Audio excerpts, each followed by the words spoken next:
uummanni keenya tokko tokkomee dubbii namatti tuttuquu malee hin jaallattan lafa dubbii malee dhaabattanii hin furdattee maal taatee jettanii waa meeqa koomentii jalatti barreessitanii kun obbo Gammachuun irra qixaaxii kana fakkaatuun irra buusanii qophiin koo amma ati hojii dhiistee furdattee jirta waan ta'eef uffata kan harkaan miicii maashiniitti miicamu uffannii kan jedhuun qixaaxii kana fakkaatu natti fidee. Kana harkaan miicuufin deemaa jira jechuudha. Erga nufee uffata harkaan miicii hin beeku. Hin danda'u sumni koos hin baasu jedhee kanaan dura isinitti himachaan ture. Isin garuu baay'ee furdattee sitti tolee jira. Minaaminiidha moo miniimiidha jettu. Waan meeqa lafa dubbii malee dhaabattanii isiniin jeen. Kun akkasitti isinitti haa tolu. Mee uffata kana waliin haa miinyu na gargaara. Akkuma dubbii sana gootan kanas immoo waliin miinya. Nagaan isiniif haa ta'u akkam jirtu nuti jirra galata waaqayyoo baga nagaa taatanii jiraattanii jechaati. Yeroo jalqabaaf gara mana keenya warra dhuftan yoo jiraattan sabiskiraabii godhaati. Maatii keenyatti dabalamaa kaan immoo laayikii gochuu hin irraanfatinaa jajjabeessaa. Achuma bakka jirtan jira warri viidiyoo isin qaqqabe laayikii tuqaa. Isiniin jechaati kunoo uffata miicuu jalqabeetiin jira. Annaa armaan koo guyyaa har'aa bakka kana ture jechuudha. Ganamarraa kaasee yeroo tokko tokko uffata maashiniitti miicuun saamunaan barakachiisu beektu mitiire. Saamunaan tokkumatti gannama. Garuu harkaan yeroo miican ta'e saamunaa maaraqii isaatti uffata kan biraan miicamuuti danda'a jechuudha. Waan akkasiin jiru maashinii keessa. Annaa haala margitan kanaanii uffata kana hundumaa har'a hinuman cimii akka irraa gobasiifatee hin beeku. Hin gobbosteen cimteen jabaattee yoonaan jettan maal rakkoo qabame warri dubbii noqqor gootan koomentii jala deemtanii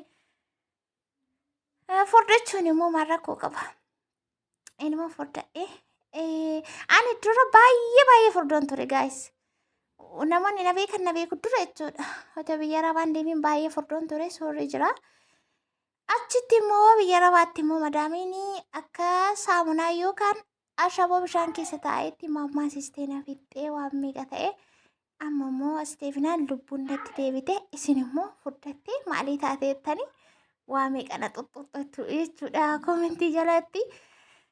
Innaa sirratti taa'ee irraanfatu yoonaan jettan maal rakkoo qabaa isiniin jechuutii barbaadeetiin asumaanii. Kanaaf hin har'aa uffata kanaa maaf harkaan hin miicuu jedhee ka'e garuu sababa natti uffata harkaan miicuutti jalqabee laargootu dhibee jechuudha. Laargoo orjinaalatu dhibee inni kun lammaffaa isaatiin inni itti miicaa jiru akkasumallee saamunatti dabaleera. Saamunaanis laargoonis immoo dabalee jira jechuudha gatiinsa. Yoo kanas ta'e sana dinnichi dabalee fuudhee galee affeellaan bishaachuu didee shunkurtiin gadi galagalee qaaraan ol galagalee manaamni jechuun yeroo hin barbaachisu.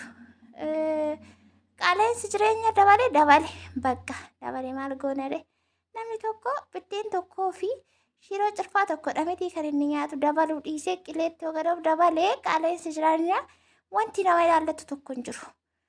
Aggeeffa'a warri achi jirtaniis kana sodaattan warri as teessanis kana basabbastan nama tokko hin galchu jechuudha. Namni tokko fayyaan nama dhibiin malee as keessatti of jiraachisuu hin dadhabu yoomillee taanaan annaa warra achi teessanii kana keessanii ergitanii jireenya Itoophiyaa maal ta'uu eessa dhaquu waan hin galuu waan hin taa'u jettan yoo galtes jiruu keef yoo teesses jiruu keef.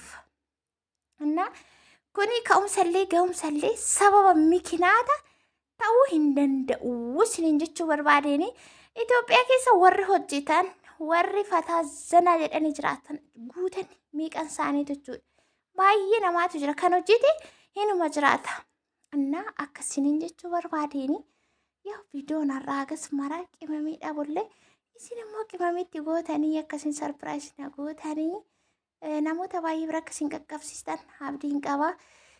Kunooti egaa haga kan harkumaan caaf godhe obbo Gammeen immoo na gargaaranii na afanii haa galatoomanii. Injiroo toree akka dingataa dhufee toomii cuufee inni immoo na afee jechuudha. Nan qoosee maaliif maashiniin hin miinyee nan lakkanaa harkumaan miicuu barbaadee na barbaachisee jedheetuman waanuma tokko wayii walitti qabee akkasitti harkaan miicee jechuudha. Laargoo barbaacha magaala meeqa seeni nanabee yaa'u kunis immoo akkuma nuti Finfinnee deemnuuf mikinaata ta'uu barbaade natti fakkaata jira garuu intinaadha. inni orjinaala isaatu hin jiru. Isa booda fixee mana seenee maangoo tokko saayinaarraa argetti taa'e. Kunoo aduun baay'ee guba. እና kana fakkaata viidiyoon keenya guyyaarraa dhugaa rabbii ofirraa fataazanaadha cinqiin qina. Dhibba kan jiraatu hin jiru dhibbaa malee. Warras teessan kana jedhamee biyya keessaa jettanii warras teessanis akkasiin jedhiina. Akkasiin jedhaa.